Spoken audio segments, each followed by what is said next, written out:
So what is ChatGPT for? Allow me to go over this ChatGPT 4 announcement, give you a quick overview, and then we'll go from there. Shouldn't take too long, so let's read on through.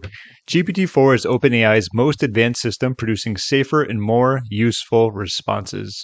In my opinion, very quickly, it's just bigger, better, improved. The speed's going to be a little bit slowed down, but what it's capable of is so much more. That's kind of my quick overview of it, for the non-scientific terms, because there's a lot of techno babble in here, but let's continue on. It can solve difficult problems with greater accuracy thanks to its broader general knowledge and problem-solving abilities. All right, so that was a great phrase, pretty easy to understand. In terms of creativity right here, it says it's more creative and collaborative than ever before. It can generate, edit, and iterate with users on creative and technical writing tasks, such as composing songs, writing screenplays, or learning a user's writing style. I wonder where movies are going to be in the future if that's going to be the case, right? So there's some examples of input and output. There's going to be visual input.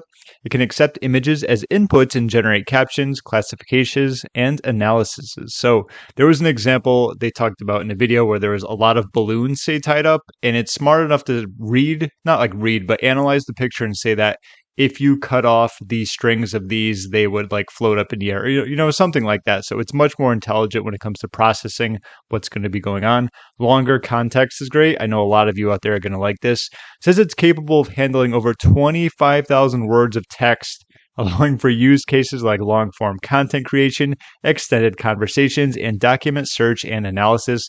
I believe that's don't quote me, I think it's 8 times more than what the original ChatGPT could do. So I don't know the exact amount, but it's a very big increase. Advanced reasoning capabilities talks about some input and output from ChatGPT compared to the 4, where the input and output. Once again, talking about how it outperforms ChatGPT when it comes to test takers. On following the research path from GPT 2 and 3, our deep learning approach leverages more data and more computation to create increasingly sophisticated and capable language models. There's some of that techno babble I'm talking about. Talks about they spent some months doing this. There's going to be safety and alignment aspects built with ChatGPT 4. Scrolling down a little bit. And what do we got there? So research, infrastructure, limitations. So let's talk about the limitations, what it has to say here, because there's been some when it comes to the previous. Still has many known limitations that we are working to address, such as social biases, hallucinations, and adversarial prompts. We encourage and facilitate transparency, user education, and wider AI literacy as society adopts those models. We also aim to expand the avenues of input people have in shaping our models. Then it talks about availability, which is going to be on ChatGPT Plus. I will do another video that shows you how to actually access that.